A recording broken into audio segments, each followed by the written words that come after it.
Œuvre choisie de Mao Tse-tung, tome 3. Période de la guerre de résistance contre le Japon. Les deux destins de la Chine. 23 avril 1945.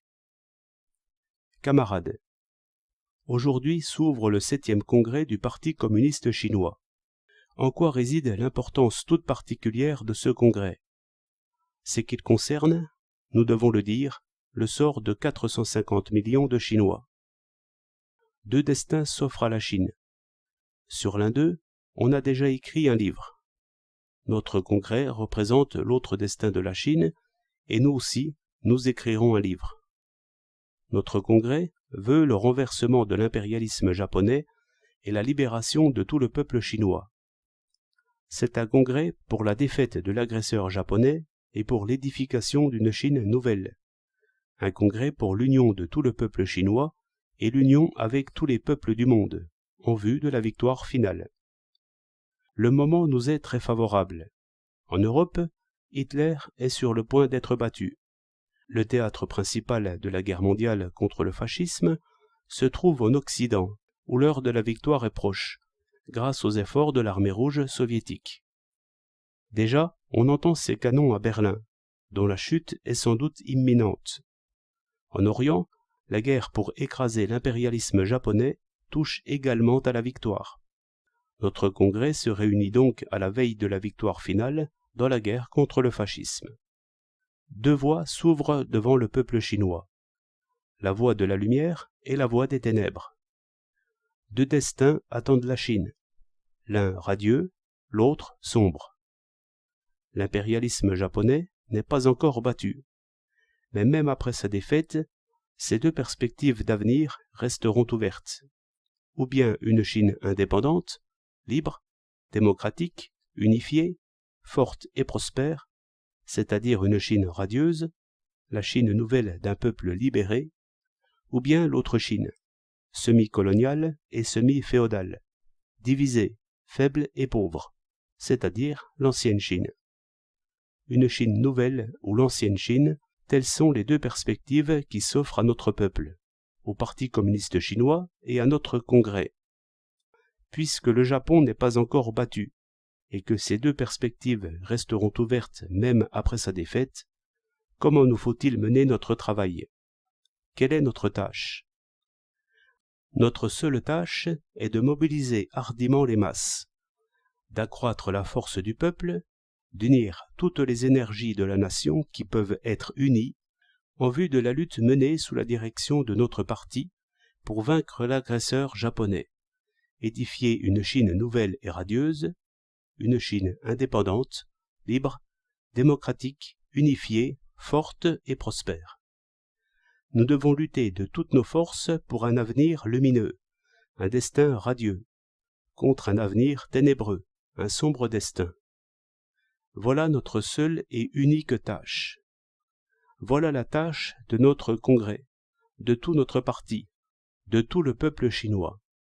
Nos espoirs peuvent-ils se réaliser? Nous le pensons.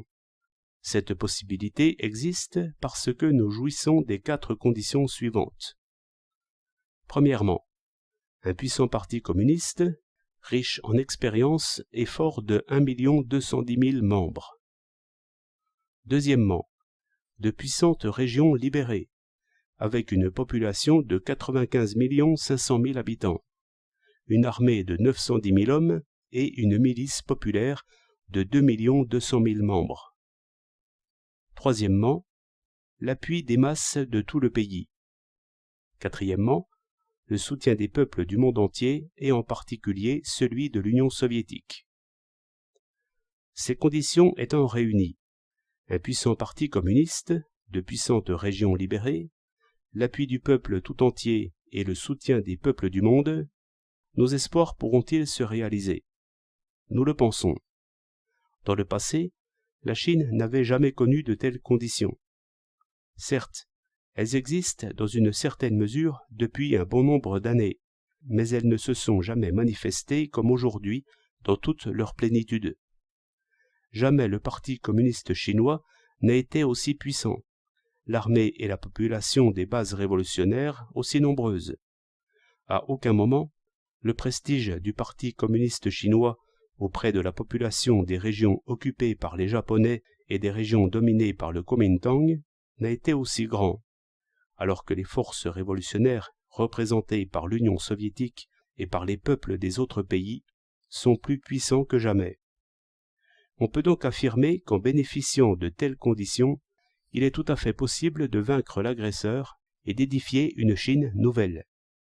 Nous devons avoir une politique juste, dont l'élément fondamental est de mobiliser hardiment les masses et d'en accroître la force, afin que, sous la direction de notre parti, elles mettent en échec l'agresseur et édifient une Chine nouvelle. Au cours de ces 24 années d'existence, c'est-à-dire depuis sa création en 1921, le Parti communiste chinois a traversé 3 périodes historiques de lutte héroïque. L'expédition du Nord, la guerre révolutionnaire agraire et la guerre de résistance contre le Japon. Et il a acquis une riche expérience. Aujourd'hui, notre parti est devenu le centre de gravité du peuple chinois en lutte contre l'agression japonaise et pour le salut de la patrie. Son centre de gravité dans la lutte pour la libération, pour la victoire sur l'envahisseur et pour l'édification d'une Chine nouvelle. Le centre de gravité de la Chine est ici même où nous sommes, et nulle part ailleurs. Nous devons être modestes et prudents, nous garder de toute présomption et de toute précipitation, servir le peuple chinois de tout notre cœur, afin de l'unir pour vaincre l'agresseur japonais dans le présent et pour édifier un état de démocratie nouvelle dans l'avenir. Si nous savons agir ainsi, si nous avons une politique juste, si nous conjuguons nos efforts, nous accomplirons notre tâche. À bas l'impérialisme japonais. Vive la libération du peuple chinois. Vive le Parti communiste chinois. Vive le 7e congrès du Parti communiste chinois.